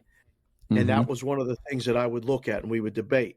And that's why Cleveland's numbers coming down. If Cleveland doesn't have to play Boston until the Eastern Conference Finals, they can get to the Eastern Conference Finals. If that's the second round matchup, then it becomes a little tougher. But if they don't have to play Boston, the way they play on the road, they hold home court as most good teams do. But 17 wins on the road is tied for the most in the Eastern Conference. You start to go, okay, let's try to map this out. Let's bring this Cleveland price down a little bit. Let's scoot up the Sixers. Let's scoot up the Pacers. Try to get any money we can on, I don't know, the Knicks. Right. I mean, look, the play-in tournament for the Western Conference as of today is Mavericks, Kings, Lakers, Warriors, which is just, I mean, De'Aaron Fox, Luka, LeBron. The Eastern Conference is the Miami Heat, the Magic, the Bulls, and the Hawks. That's a very different play-in tournament than the Western Conference. That's a snooze fest. That's like I mean, look, the problem is the Eastern Conference in general, right? It's Boston with 43 wins, a 6-game lead on Cleveland. The Bucks are coached by Doc Rivers, which basically means you cross them off the list. The Knicks, I don't buy for a second. The Sixers aren't gonna have Embiid. The Indiana Pacers are the Indiana Pacers. And then who else? I mean, that the Eastern Conference, this is my problem. I told you this earlier. As a Celtics fan, this is my worry. Like I don't like this coronation thing. It's scaring the heck out of me. There's nobody in the East that really worries me. That makes me worried that like there's someone that's going to bite Boston in the butt that they're going to overlook. Yeah. It's just a typical Boston fan. You're worried that you're the best team by far. Yeah, I'm worried. It makes no sense. Like there's not a team in your conference that can't beat your team in a 7-game series. You know it. We know it. Everybody watching the show knows it, and you're the one that's unhappy about it. I'm not unhappy about it. It's like the 1 seed in the NCAA tournament playing the 16 seed. Like you're nervous. You're like, I know we're going to win, but I don't know. Virginia lost. Purdue was lost. Like we've seen teams lose before. So like I'm concerned about it's basketball. It's a game that Boston. We've seen it. They can throw up all over themselves. 3-3. But they should be 3-3. Night. Check it off. Relax. Good God. We got it. 2-1 night.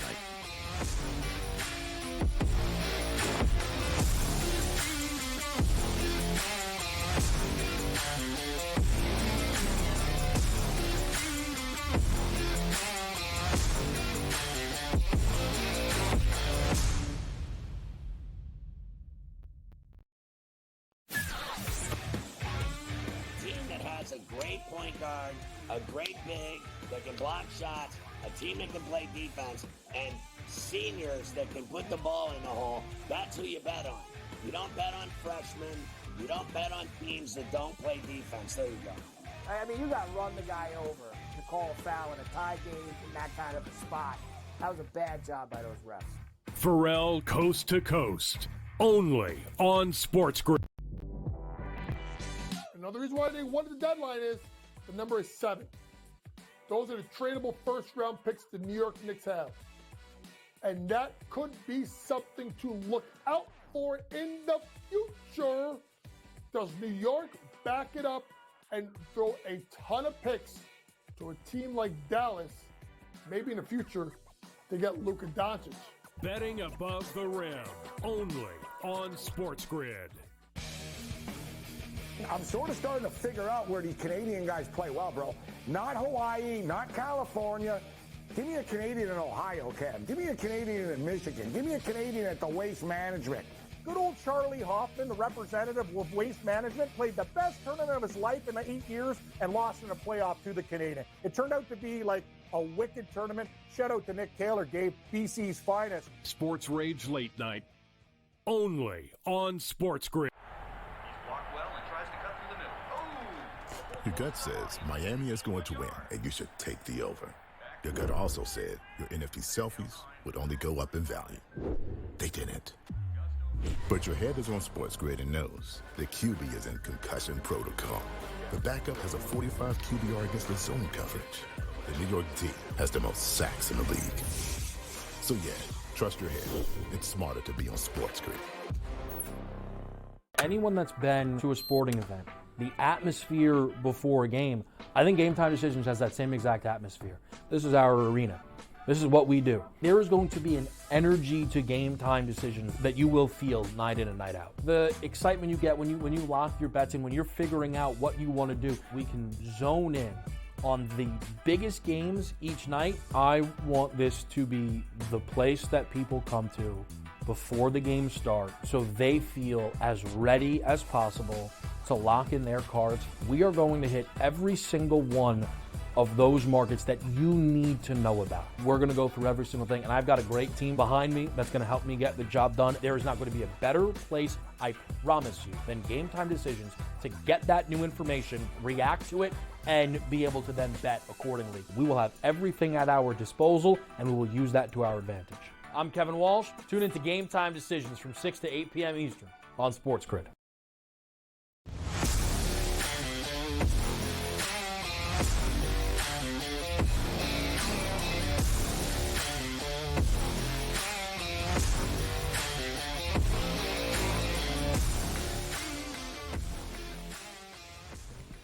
InGame Live, end of 3. Caitlin Clark, 36 points, over 35.5. She breaks the record. She gets over her prop. Everyone's happy, except for the sport books. Dave Sharapan and Matt Perrault with you here on InGame Live. Yeah. Do you think like, serious question. Is that just an Iowa book thing, or is that potentially across the country a book thing that the books got hit hard? Oh, if you had it, you lost. If you had that prop up, you lost. It was here in Depending on Vegas. where you had it. Superbook had it tonight. Yeah, they lost.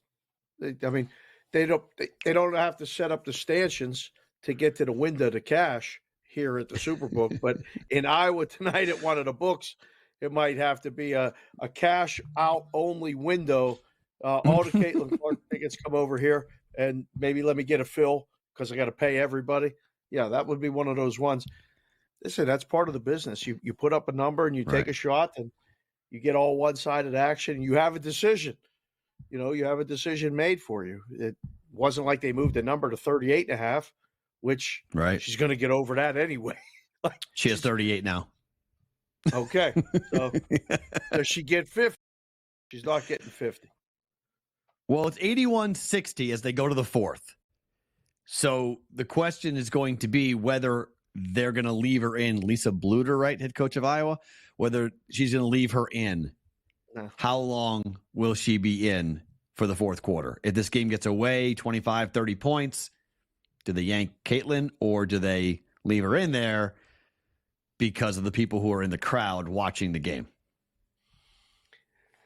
I don't know. You leave her in for a while, but then you got to give her give her the props, give her the timeout. Let's walk off the floor to a standing ovation and all. That's one of the coolest things that happens in basketball. I absolutely love that when something gets recognized and you get a couple minutes left in the game, there's a timeout and you walk off, you high five the coach on the way by. It happens the on bench. senior night. When it happens on senior night, I get busted up every time. Oh, it's like I'm crying. I'm crying right now thinking about it.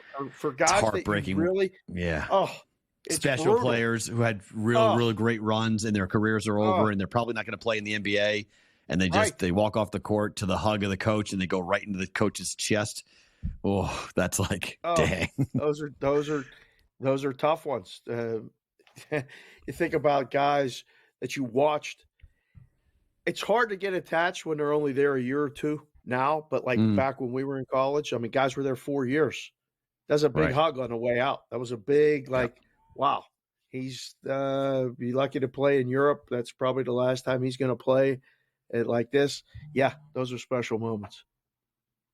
So we go to the fourth quarter. Caitlin Clark's line, she's 14 of 25 from the field, 8 of 14 from three, 38 points, 10 assists, and 4 rebounds in 3 quarters of action, by the way. So, yeah, she's having quite the night tonight. There will be a lot of people selling those tickets on eBay and other places tonight. If you want the ticket stub, autographs. The coolest thing about Caitlin Clark is the influence she's having on the young kids, mostly girls, in the region, mostly in the state of Iowa, where she's an absolute rock star. And there's a whole generation of 7, 8, 9, 10-year-old girls that may have played, given how popular volleyball is there in that state, but maybe now playing basketball and maybe go and start shooting, wanting to be like Caitlin Clark. They go to watch Caitlin Clark. There'll be such cool. Those sneakers she wore tonight will be, I'm sure, heading off to Naismith, to the Basketball Hall of Fame. The basketball used tonight will go to Naismith, to the Basketball Hall of Fame. Just cool things you can see for Caitlin Clark. I cannot wait to watch her in the WNBA. I can't wait to see what happens if she does. She could go back to school. She has 1 year left if she wants, but she's going to most likely go out and play in the WNBA. And I'm psyched to see it because it's great for the league to get her in there.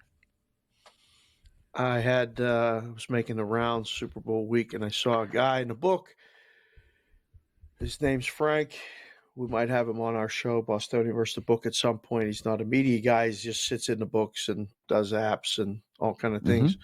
Told me, buy that Indiana ticket to win the WNBA now, because if she comes out and they have the 1 pick, she's going there. That number's like 40 to 1 or something. So wow. He said, tell your people to watch and go grab that. It's a speculative buy because she may go back to college. She's not. No, I would be stunned. Really, I would be stunned. It is, but I would be stunned. The question I would have is, what does State Farm want her to do? Right. Does State Farm prefer her to be in college, or does State Farm prefer her to be in the WNBA? Because if she's out, if it makes more sense for them to have her be the face of the company, wearing an Indiana Fever, right? That's the name of their team. Nice call. Yeah. Wearing that jersey, that's what will happen. If they say, look, it's better to be a Hawkeye and stay in school for one more year, they'll pay to have her go and do either or, because she can sign endorsement deals either or. So really, it comes down to the company, and comes down to the money, and comes down to what's going to happen. But yeah, it's really going to be interesting to see. Oh, I don't know. Because the draft is, because 1 is the Fever, 2 is the LA Sparks, right? Who have it, and then it's not even a question. She's going number 1. So no, there is a question there. Angel Reese might go number 1. I mean, there is a question. I mean, there is somewhat of a question as to, look at the impact the bigs have on the WNBA. Oh, I mean, no question. But I mean, if we're trying to sell tickets Vegas, and get better, it's right. I think no. I mean, in Indiana, no, absolutely. In Indiana, taking a shooting guard is definitely, that's going to do really well to take, just given the town and the history and the proximity to Iowa on top of that. So, I mean, you got a lot of people in the state of Indiana who know all about Caitlin Clark in the Big Ten. They've seen her play, either against Indiana or against other teams in the Big Ten. So they know all about her. Keep her in Big Ten country. By the way, in hockey, the Lightning lead 4-3 with 9.5 minutes to go in the third. The Flyers have tied the Maple Leafs. You said you didn't know who the Flyers were. We know who the Leafs are. Make you sweat every night. 3-3, 4 minutes to go. The Rangers hung a 7 so far on the Canadiens, 7-3. They're lighting them up. That was the last game. That was the last game off my card, was the over in that game. Rangers, the Canadians are an over machine. Yeah. They give up so many goals. That's a good one.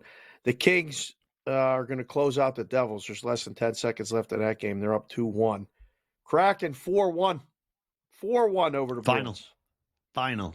Done. Just went final. Under. Went under. Solid. The Blues are beating the Oilers. Right. Yeah. Let's talk baseball for a second, because pitchers and catchers have reported.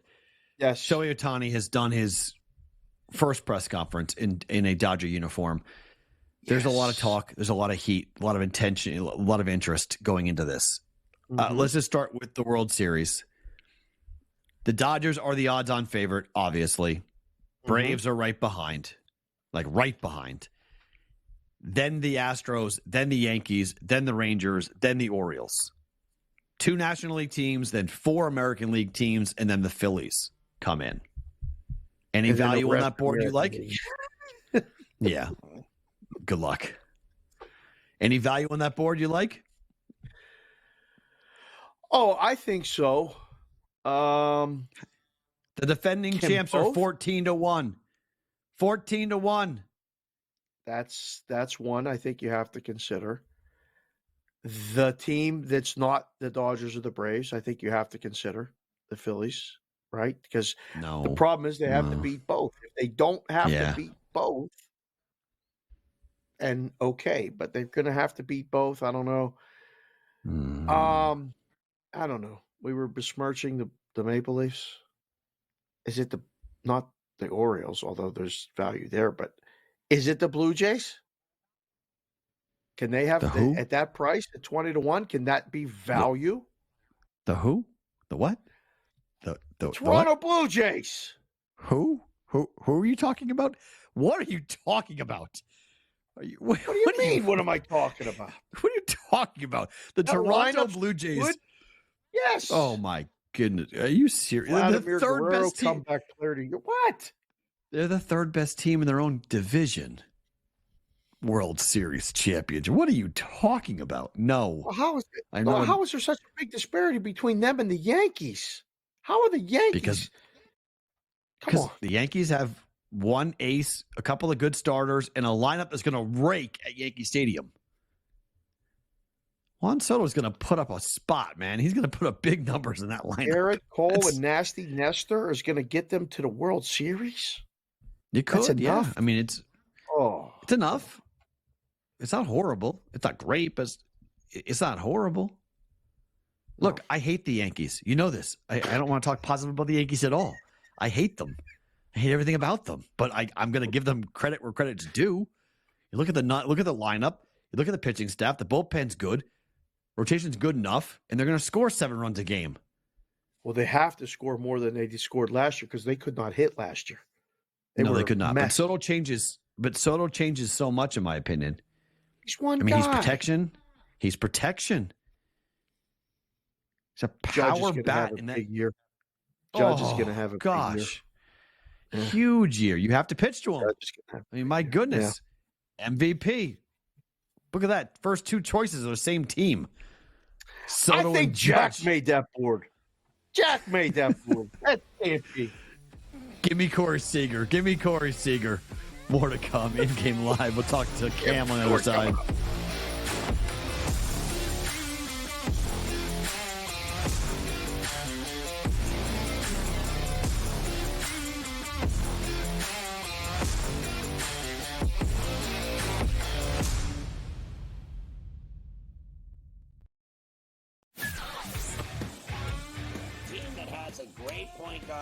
A great big that can block shots, a team that can play defense, and seniors that can put the ball in the hole. That's who you bet on. You don't bet on freshmen.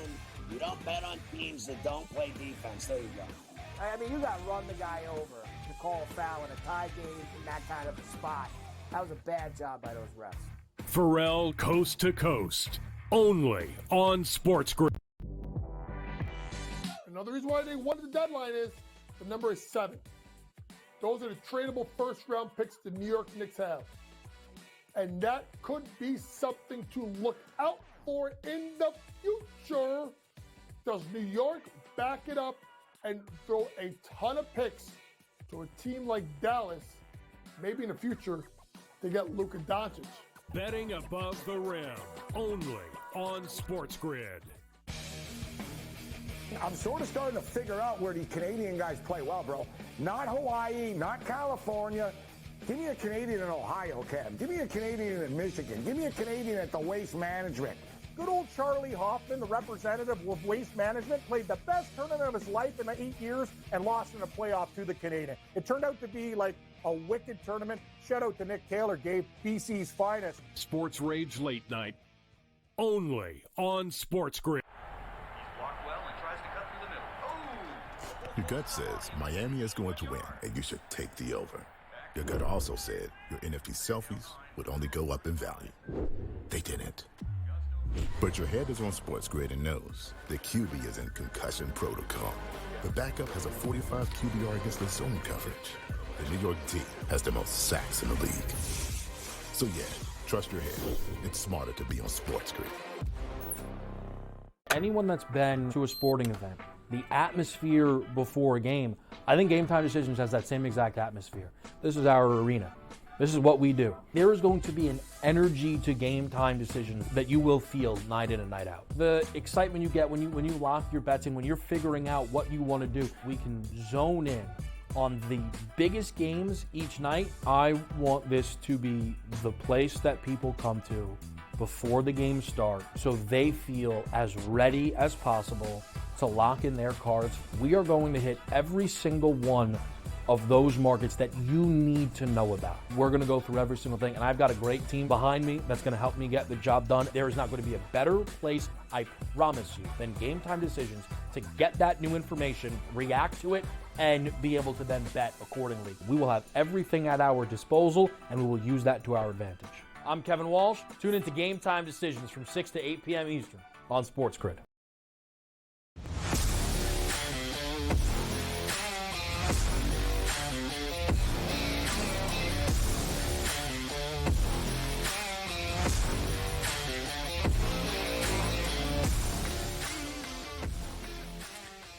In-game live Thursday night, Dave Sharapan, Matt Perrault. Let's welcome in Cam Stewart, talk a little hockey, talk a little basketball. Cam, how are you on this Thursday night? Good to see you.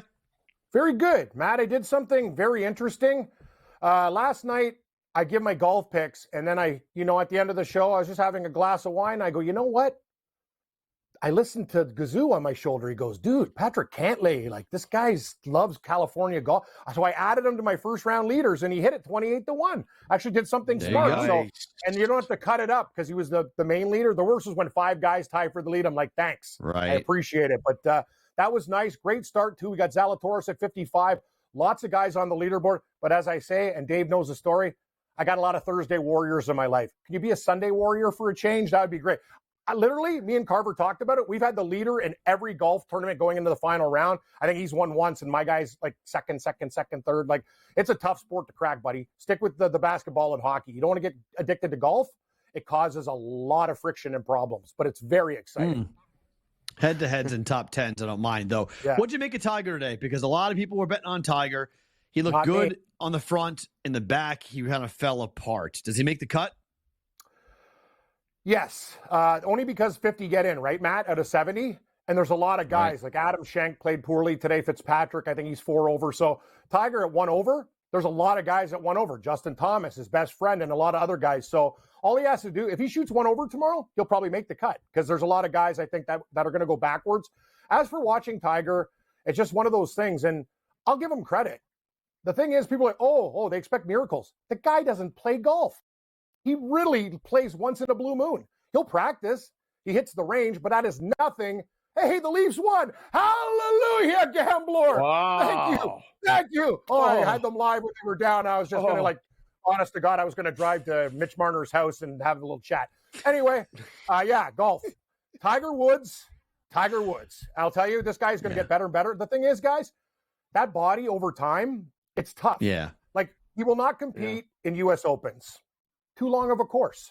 But when we take Tiger ramping up to the Masters, literally, Dave, he could play that course like drunk and blindfolded and still break 80 there, in my opinion. He knows every nook and cranny at Augusta, and that's what you have to learn. That's how we bet Tiger Woods. We fade him on long tracks, and you look for matchup bets. Like today, they had a matchup bet with him, and I forget who it was. It was like -1, maybe Lucas Glover or something. I'm like, yes. Like I was looking for sports books to have matchups against Tiger. A lot of them took him off the board because they know they were going to get or I guess they can leave him there and hope people bet Tiger because some people just bet him out of cheering for him. But no offense, you got to think about that's probably not too smart. So this course is really tough too. The thing is, the rough. It's crazy too, Matt. Do you know Tiger Woods has never won at Riviera? It's one of the only courses he's never won at, and he went to Stanford. He's played it a million times. He goes, I don't know what it is about Riviera. I can't putt there, he says. He goes, I have a real problem with greens. But he's won all the other California courses. Beautiful. Isn't that where he made his pro debut too? Was that Riviera? What was it, the first pro tournament? I think it was Torrey Pines. I think it was Torrey Pines. I think you're right, Dave. I think it was Torrey Pines. Okay. Riviera is probably a second. And I know he played, what else did he play? The John Deere Classic or something like that when he looked like he was about 80 pounds soaking wet. Yeah. But he's never won at Riviera. It's his tournament too. Hey, you learned something new you learned something new on the show with the Bear, right? That's the thing. I did not know that. We're going to take him, guys. I have a strategy with Tiger. We're going to let him not do as well, ramp up to the Masters, and maybe we get a price. And if this guy hits gold, the problem is we should probably be getting 80 and they'll post a 50 because people are like, hey, it's Tiger Woods. Yeah. But we'll look for a number. And that's a course, I think, despite injuries, rust, putting, anything else, I think he'll do well. But a great start to the day. It's fantastic. And, I'm really, really happy looking at the leaderboard. Patrick Cantlay, he's only plus 350 right now. You've lost all the value on him. So we're going to find another guy. Watch out, Matt. I'll give you a tip. I bet him this week at 55-1. I'm paying attention. Will Zalatoris is back. This guy had a major injury, surgery. He was off for a month, and I've watched him this year. Miscut. Every week he's ramping up, and he's like T3 right now. Watch out for Will Zalatoris, the pride of Wake Forest. He is going to go on a monster heater, and my money's going to be there. If he wins this week, I'll make a lot of money. I'll win like $3,000. I got him at 55-1. How's his back? That's my only concern with Big Z, because I love him, but the back injury that was what shut him down last year. How is he health-wise? Health-wise, that's why the surgery, he's feeling a lot better. Good call by you. Yeah. I remember, my favorite golfer, Payne Stewart, whatever, you get a back injury, like Freddie Couples. It's really troublesome when golf, and the thing about Zalatoris is literally, Matt, you know, he's about 140 pounds and he hits at 320. Like he pound for pound is the biggest hitter on tour. Him and Justin Thomas, if you look weight to power, those are the two guys. So Zalatoris is really good. Like he's improved his putting. He's a monster hitter. And the thing about him is he hits it straight. So he's a guy on my radar in the next couple of weeks. Hockey tonight, guys. I'm on the Utah Jazz in basketball. I think I might have buyer's remorse. They started off well, but it looks like Golden State's grinding back in that game. I'm going to take 2 goals in the first period, over 1.5 Canucks and Red Wings. I know the Canucks have been playing unders, but the Red Wings play a lot of overs. Very bad defensively, but they could score. So I'm going to look at that, and I'm going to take the Canucks in regulation. But you know what? A fun fact, I think Detroit has beaten Vancouver 5 straight times. Wow. Okay. Brian Blessing used to tell me, he goes, always bet on the Sharks against the Sabres. I go, why? He goes, just do it. And just do it. Some teams, just do it. Yeah, he goes, don't even question it. Just do it. And I'm like, whoa, man, how did SJ Sharkey win? It's just like some teams just match up against certain teams. But I could see some goals tonight, guys. Like Detroit with Lyon and net, and Vancouver. I know Vancouver will probably want to play a little defensive, but Detroit's so up and down. Like they take a lot of chances. Their defensemen pinch a lot. So I think we can get over 6.5 in that game as well. It's 7-2 Stars over the Predators, by the way. 5-2 the Blues over the Oilers. Where are you on Edmonton from a cup perspective here, Cam? I know you thought about you wanted to bet the Blues, but where are you on the cup for the Oilers? I just can't do it. I can't do it. It's just they are the West version of the Leafs, but a little bit better. Oh boy, they will find a way to screw up. Hey, it's true. Edmonton might as well be Toronto. Have all the stars. They got Mitch Marner, Matthews, Draisaitl, McDavid, Skinner, Samsonov luggage. I'll give Edmonton credit. Their defense is better. The Leafs got old man Giordano back there and a bunch of other guys. But Edmonton's flaky. They can run into a team. No, know what? A team like the Dallas Stars will put them in a pretzel. Like if they just play a physical game, it's good that they have Kane, but who else on that team is going to step up and like hurt guys? Hyman's a gritty player, but I look at Dallas, I'm like, man, tough, man, nasty, two-way player, face-off guy. It's like the Panthers. Like you look at them and go, wow, they're a team with very little flaws. And I take a shot now. We get value on the LA Kings, guys. If the Kings find a way to get in the playoffs, they're dangerous as hell. They look horrible right now. They lost 7-0 Buffalo. They rebound and beat New Jersey tonight. I know the offense it's troublesome. But you can win. Smash. They're like that boa constrictor, Matt. You know, you're a boxer, MMA guy. It's like you put him in a slow choke, and he eventually will tap. They're done. They were so good to start the year, Cam. They were so good to start the year. They were horrific for a month and a half. They fired their coach. Yep. It's tough to back a team that blows their coach out. I told Gabe last night, okay, let's look at the board. Like who at the number, who is the best, right? Like I'd say Dallas, but people are on to Dallas. The books say Colorado. Oh, I mean, number-wise. Yeah, we've done it too. I mean, the books say Colorado is the best. It's kind of like, okay. I don't know. It's why I took Vancouver at 27-1 for that reason, because I'm like, you know what? I think Vancouver's got a shot with their goaltending to go and get something done this year. So, I mean, the Western Conference is really wide open. I'm with you on that. I mean, the Golden Knights are defending champs. Style. Because all these other guys are, Vancouver's too young. They can't do. I played hockey. It's good sometimes when you're young. You don't have memories of failure. You can go out there and just leave it all out there. Like that. That's the problem with these guys in the media. Have you ever played the game? It's like Vancouver. It's different in hockey. You get goaltending and a couple bounces. Anybody can beat anybody. It is the most luck-based driven sport out of them all. You got to work hard, but you get lucky. You can outshoot a team by like 40 shots. Hell, man, I played hockey. We outshot a team 72-12 and lost 1-0. Like it happens. Like it happens. We ran into a goaltender that was just it was on crystal meth. I don't know what the hell was going on. The guy, like, he literally was like, everything, open net, diving. I'm like, this is some kind of joke. It was crazy. So I'm just saying, you know it, Dave. So I'm saying, no, Matt. Everyone's shutting down Vancouver. All the Canadian media. Oh, Vancouver, they're a very young team. Oh, you know, they're very young. Shut up. They're fine. I got them at 27-1. I like that.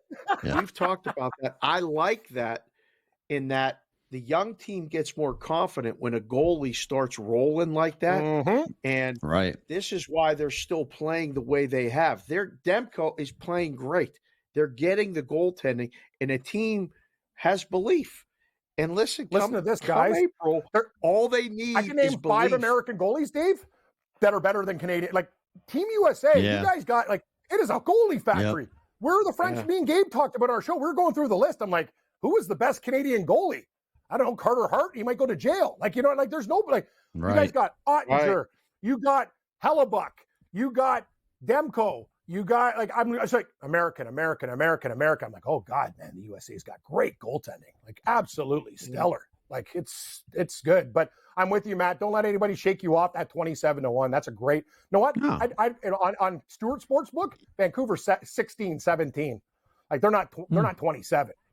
I'm sorry. Cam, maybe 8. Matt asked earlier, will I watch any of the NBA All-Star festivities, whether it's Friday, Saturday, or Sunday?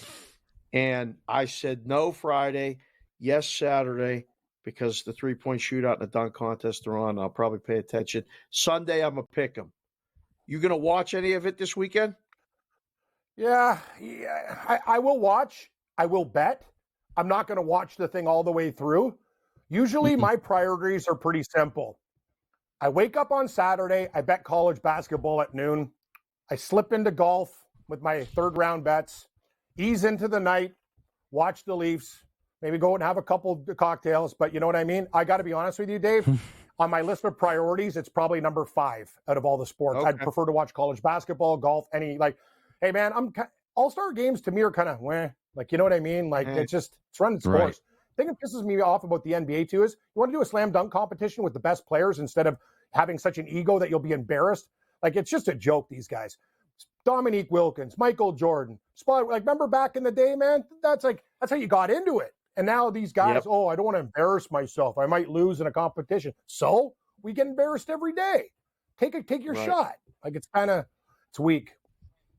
I'm with you. I'm not going to watch any of it. I told Dave I'm not. The NBA one I'm talking about. I may watch the Battle of the Sexes, the 3-point contest. I may watch that. That seems to be kind of cool to check out. That's good call, Matt. That's the one I want to watch the most. The Battle of the Sexes. See, because that's something different and cool. That's amazing. That is something I definitely will watch. I need to see that. Other than that, though, I mean, it's just sort of like I watch college basketball. It's a huge weekend of college basketball. Dave and I are talking about tomorrow night. There's one hockey game. Why is the NHL doing that? The league, the NBA goes away.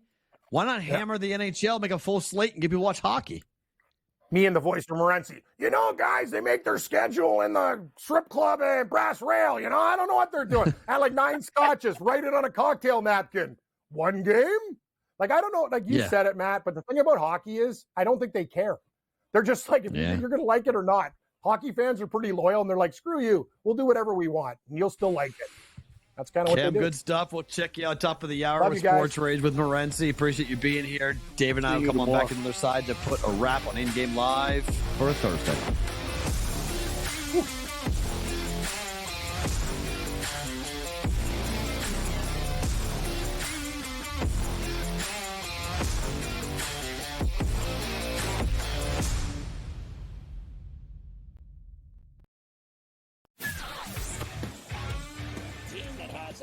Point guard, a great big that can block shots, a team that can play defense, and seniors that can put the ball in the hole. That's who you bet on. You don't bet on freshmen. You don't bet on teams that don't play defense. There you go. I mean, you got to run the guy over to call a foul in a tie game in that kind of a spot. That was a bad job by those refs. Perrault Coast to Coast, only on SportsGrid. Another reason why they won the deadline is the number is 7. Those are the tradable first-round picks the New York Knicks have. And that could be something to look out for in the future. Does New York back it up and throw a ton of picks to a team like Dallas, maybe in the future, to get Luka Doncic? Betting above the rim, only on SportsGrid. I'm sort of starting to figure out where the Canadian guys play well, bro. Not Hawaii, not California. Give me a Canadian in Ohio, Cam. Give me a Canadian in Michigan. Give me a Canadian at the Waste Management. Good old Hoffman, the representative of Waste Management, played the best tournament of his life in 8 years and lost in a playoff to the Canadian. It turned out to be a wicked tournament. Shout out to Nick Taylor, gave BC's finest. Sports Rage Late Night. Only on SportsGrid. He's blocked well and tries to cut through the middle. Oh! Your gut says Miami is going to win, and you should take the over. Your gut also said your NFT selfies would only go up in value. They didn't. But your head is on SportsGrid and knows the QB is in concussion protocol. The backup has a 45 QBR against the zone coverage. The New York D has the most sacks in the league. So yeah, trust your head. It's smarter to be on SportsGrid. Anyone that's been to a sporting event, the atmosphere before a game, I think Game Time Decisions has that same exact atmosphere. This is our arena. This is what we do. There is going to be an energy to Game Time Decisions that you will feel night in and night out. The excitement you get when you lock your bets in, when you're figuring out what you want to do, we can zone in on the biggest games each night. I want this to be the place that people come to before the games start so they feel as ready as possible to lock in their cards. We are going to hit every single one of those markets that you need to know about. We're going to go through every single thing, and I've got a great team behind me that's going to help me get the job done. There is not going to be a better place, I promise you, than Game Time Decisions to get that new information, react to it, and be able to then bet accordingly. We will have everything at our disposal, and we will use that to our advantage. I'm Kevin Walsh. Tune into Game Time Decisions from 6 to 8 p.m. Eastern on SportsGrid.